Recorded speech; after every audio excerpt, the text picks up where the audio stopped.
There, this is Meg Clark, and today we are going to talk about the metrics that I look at to determine the health of a website, totally from an SEO perspective.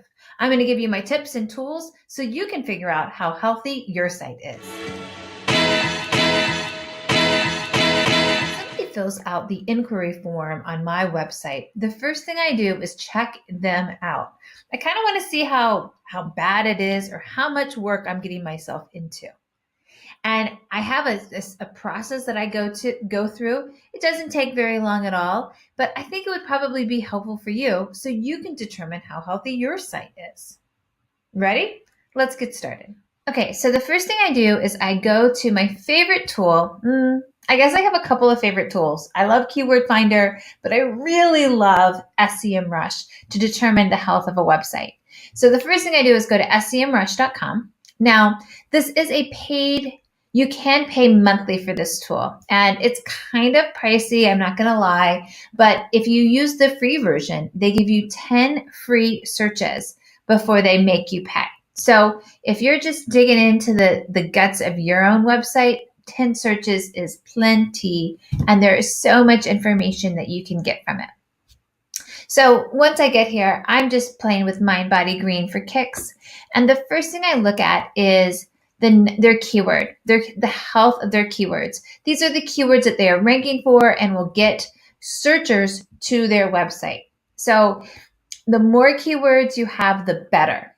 Now, Mind Body Green has a bazillion keywords. They have over 1 million, and that's because they blog all the time. They have influencers writing for their site, and they have lots and lots of outside people linking to them or backlinking to them. So they're at 1 million. If you do your search and you're like at 200, please don't be sad. That's normal for creative small businesses to be in the less than 1,000 or 1,500 keyword range. It all depends on how long your site's been up, how much you've been blogging, and just how findable your site is.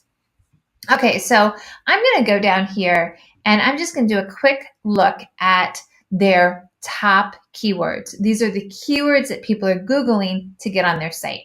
And I love this page because it gives me like their keyword growth as well as traffic. So what I'm looking at here is I'm just looking for consistency. I'm making sure that everything's pretty steady and there aren't any really high hills and there's not any low dips. A lot of times, if you're suddenly losing traffic or you're not getting as many inquiries into your contact form as you used to, it's because there's like a really big dip and something has gone wrong. Something has happened with your site.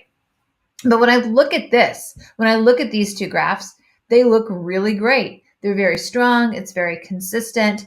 You can tell like month after month, they're growing a little bit in their keywords. So I think that's really fantastic. The same with their search. This is an estimated search traffic. I certainly don't have access to their Google Analytics, but this is an estimated search based on their keywords. So my first go around is, man, I think they're doing a really great job, and this is a healthy site. Okay, while I'm still in SEMrush, the second thing that I look at to determine the health of a website is the number of backlinks that they have. Now, backlinks are huge for SEO, and what they are is when other websites actually link to your website. I often talk about it like a referral for a movie or a restaurant. If you really like a restaurant and you tell all of your friends about it, like, hey, check out this restaurant, that referral is going to hold a lot of weight with your friends, and they're going to go to it because you told them to.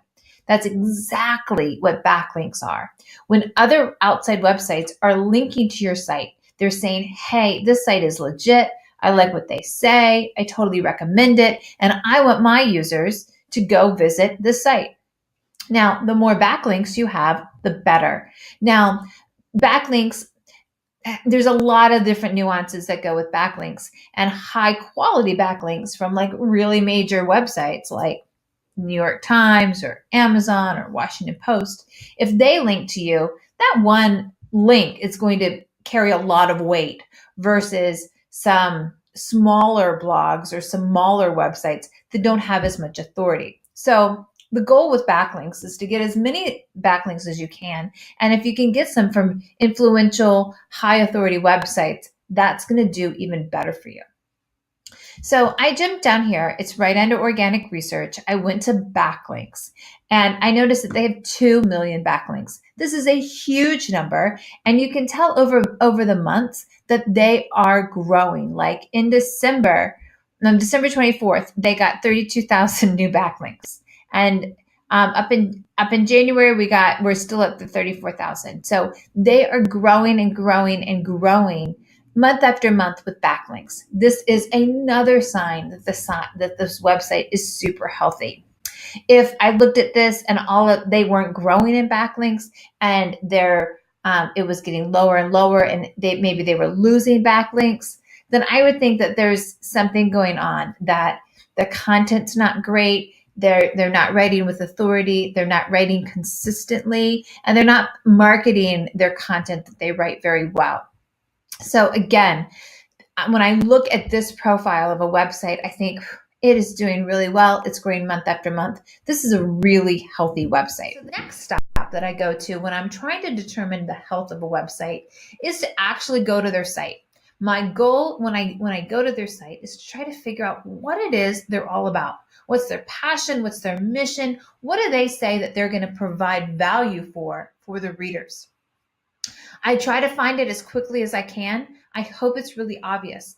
If it's not obvious for me to find quickly, then I kind of give that a thumbs down, because if I can't determine what the site is all about, it's going to be harder for Google to determine what it's all about. And they want to learn about you as quickly as possible so they know how to categorize your website. Like, are you a lifestyle blog? Are you a health blog? Are you a decorating blog? Or are you a service-based business? Like, how are they going to categorize you is what they're first trying to look for. And if I can't find it, then Google's not going to find it either. So once we've determined that, I jump over to their blog and I see what they're writing about. Does what they're writing about match up with who they say they are? This is a trust issue and brings me back to Google's acronym called EAT: Expertise, Authority, and Trust. And Google tells us, the SEOs, that EAT is extremely important to them, that they're constantly trying to figure out what the EAT is for different websites. So if you say you're one thing, but you write about another thing continually, then you're going to lose trust, and Google will penalize you for that. So just to kind of wrap up, when I am trying to quickly determine the health of a website, I look at the number of keywords that they're getting. Is it consistent with their traffic? I use SEMRush for that. I also use SEMRush for backlinks. Are their backlinks growing? Are other people trusting them with their content? And lastly, I look to see if they write about who they say they are. If they do, if all checks out, that's a great website, and the overall health, I would say, is pretty good. So I hope this helps. If you have any questions, please comment below, and please don't forget to subscribe to my channel.